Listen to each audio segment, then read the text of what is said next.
आरोप लगाना विपक्ष का काम है। चुनाव आयोग बहुत ही निष्पक्षता और पारदर्शिता के साथ चुनाव कराने का काम करती है और कभी वहां पर भ्रामक प्रचार करने का प्रयास करती है।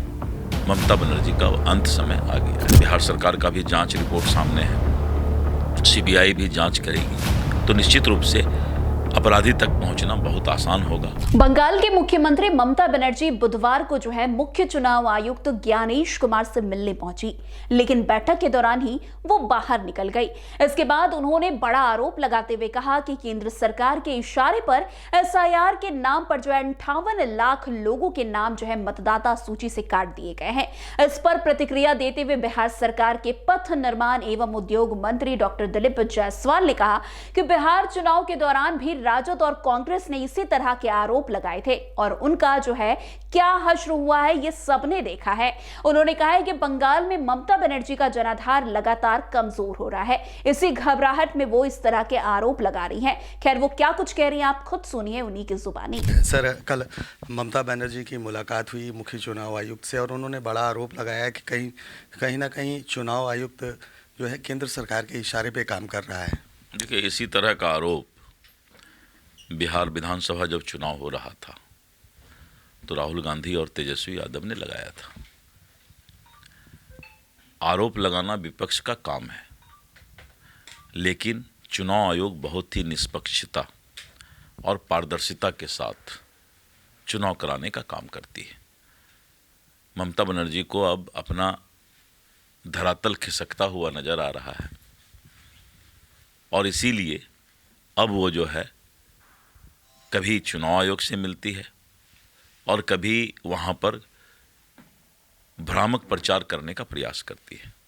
ममता बनर्जी का अंत समय आ गया है। वैसे नीट छात्रा मामले में विधानसभा सत्र के पहले दिन हुए विरोध प्रदर्शन पर भी दिलीप जायसवाल ने अपनी प्रतिक्रिया देते हुए कहा है कि बिहार सरकार इस मामले की निष्पक्ष जांच को लेकर गंभीर है। परिजनों की सीबीआई जांच की मांग को ध्यान में रखते हुए सरकार ने केंद्र सरकार से इस केस की सीबीआई जांच को सौंपने का आग्रह किया है। उन्होंने कहा है कि नीतीश कुमार के नेतृत्व वाली एनडीए शासनकाल में इस बिहार में कानून का राज है। तेजस्वी यादव द्वारा राज्यपाल के अभिभाषण को हरियाली भाषण बताए जाने पर दिलीप जायसवाल ने प्रतिक्रिया देते हुए कहा कि तेजस्वी यादव की स्थिति अब खिसियानी बिल्ली खंबा नोचने जैसी हो गई है।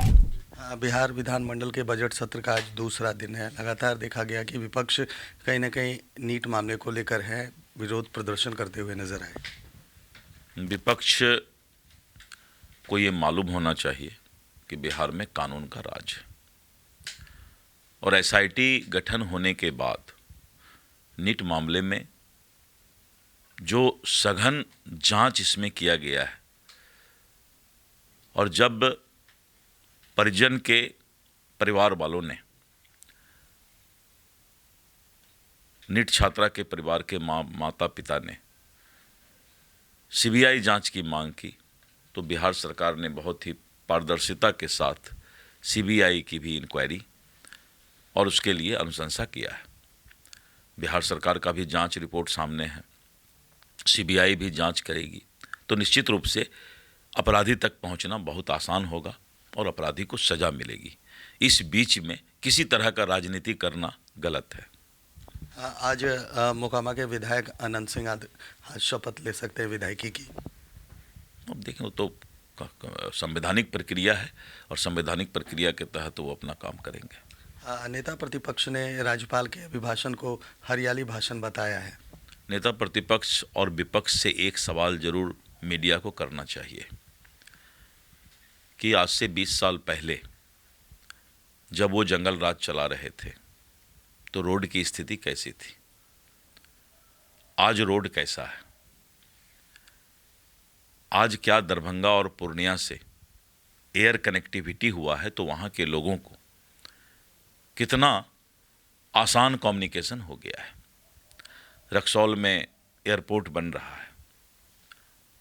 पावर प्रोजेक्ट, किसी भी राज्य को विकास करने के लिए पावर की आवश्यकता होती है और 30,000 करोड़ की लागत से 2400 मेगावाट का पावर प्रोजेक्ट, और उसी तरह औरंगाबाद में भी एनटीपीसी के द्वारा पावर प्रोजेक्ट लगाया जा रहा है। जो स्वास्थ्य शिक्षा के मामले में जहाँ पर बिल्डिंग नहीं था, आज वहाँ बिल्डिंग दिखाई पड़ रहा है। पीएमसीएच 5,000 बेड का और महत्वपूर्ण मेडिकल कॉलेज को 2,500 बेड का जो है अस्पताल बनाया जा रहा है। और इसके साथ साथ इस बिहार से जो पहले उद्योग और व्यापारी भाग रहे थे, आज हमने जन विश्वास विधेयक हम ला रहे हैं। और इसके साथ साथ आप देख रहे हैं कि चारों तरफ इंडस्ट्री, चाहे वो एसीसी सीमेंट का हो, जेके सीमेंट का हो, कोको कोला का हो या एमएसएमई लघु उद्योग हो, आज चारों तरफ जो है उद्योग का जाल बिछ रहा है।